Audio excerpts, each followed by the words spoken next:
I'm not at all sure if the problem, quote unquote, in the Star Wars community can be fixed without fixing the problems with America's political divisions.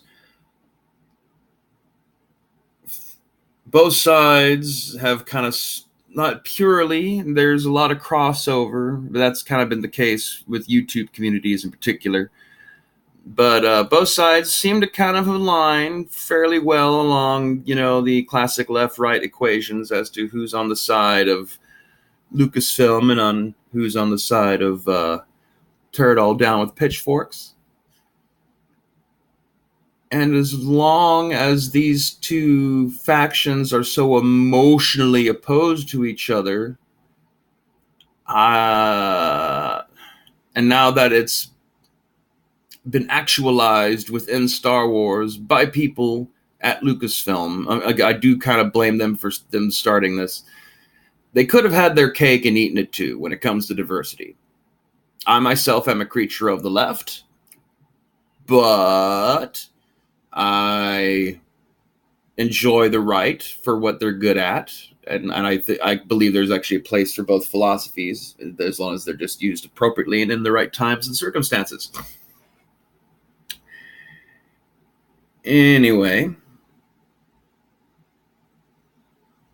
they could have put out The Force Awakens exactly as is, with Daisy Ridley as your main character, and John Boyega as Finn as another main character, and all the diversity you want. And if any fans complained about it, don't acknowledge them. Say that we're confident with our casting choices, and you just wait until blah, blah, blah release date, and you just come and see and find out why we have so much faith in young so-and-so to play blah-de-de-blue-boo. And that's all you do. But you didn't do that. People complained, you called them toxic fans, and white supremacists, and misogyo troll exo scraggle frocks. I mean, you preen and make a big show and give little speeches about how groundbreaking your casting decisions are and what fantastic people you are. So, like I say, Lucasfilm is the one that kind of started this. And the fact that there's a growing counter-reaction to this is inevitable. It could all have been avoided. And unfortunately, now that the genie had been let out of the bottle, there's not any easy fix to put it back in. It's going to run its course, and it's probably going to leave the property wrecked. As is with toy sales being what they are, it kills the hype and buzz for casual viewers. The Star Wars might be permanently fucked. And ultimately, I do have to blame it on Lucasfilm, but I really wish the Fandom Menace crowd, or whatever the hell it's going to be called in the end, I really wish they could just give themselves a little bit of emotional distance from these things. Remember that these are fictional characters, and that actors and corporate executives and writers are just schluppy, regular, old, everyday human beings just like me and you. They're a little bit more prepared, and they've got a lot of makeup on before they go up out of the cameras, but they're just as normal as anybody else. We got to stop mystifying the rich and famous. They are not gods. They are not nobles. They're just one of us. They're just either talented or lucky or both. And in most cases, you kind of have to be both, because talent alone ain't good enough and luck alone ain't good enough. Anyway, now this is starting to slide over into other subgenres of fandom. It kind of happened with Star Trek. It wasn't as explosively a popular topic because CBS, in all their infinite wisdom, decided to hide their brand new Star Trek show behind a paywall online. But whatever. For those few of us dedicated fans who watched it, it was okay. And then I go and I see what the internet has to say about it after I saw it, and lo and behold, SJW this and SJW that. Whether or not there are criticisms, it's like I have honest criticisms about the new Star Wars movies. I have honest criticism about Star Trek Discovery. But because we have all these morons running around using buzzwords that they heard from Sargon of Akkad,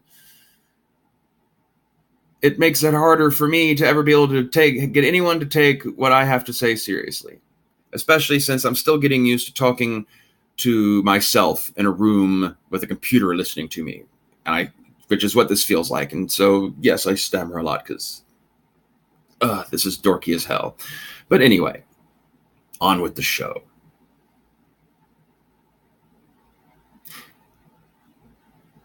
We're part of a generation that was raised differently than almost any other human generation before us. We were raised to not really let go of our childhood.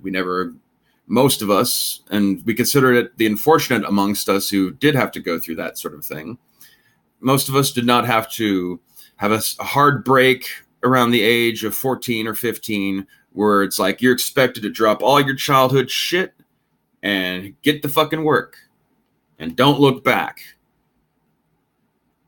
And that was the rest of your life. We weren't encouraged to be artists. We weren't encouraged to grow up and maintain our imagination and that every day's Christmas and all that kind of wonderful schlep that was in all of our movies and TV shows that all of us raised in the late 70s and 80s and 90s. Basically, all of us raised by Muppets and cartoons. We were all told to just keep wearing our dorky t-shirts and buying our toys, and I'm certainly not one to I don't hold myself like I'm floating above this like some sort of Zen master. I am just as much guilty of owning several TIE fighters and a big old Infinity War poster. And I mean, you're looking at a painting I commissioned of me as Forrest Whitaker's character from Rogue One. I am one of these giant, almost 40-year-old man babies. But we were created cynically so that they can keep buying toys. That we can keep buying toys from them. And keep watching their product. And then they want to chase us off because everyone's really hung up on getting the millennials to be their audience now. And to hell with everybody else that we've spent all these years attracting to our brand. To hell with all these adults with jobs who actually have the money to buy our overpriced crap. We want to chase kids who are unemployed to like our movies. And we're just going to burn everything else. Yes, there's plenty to be said on the business end of Lucasfilm. That is flawed, that they have put themselves in the trap that they now are going to find themselves in.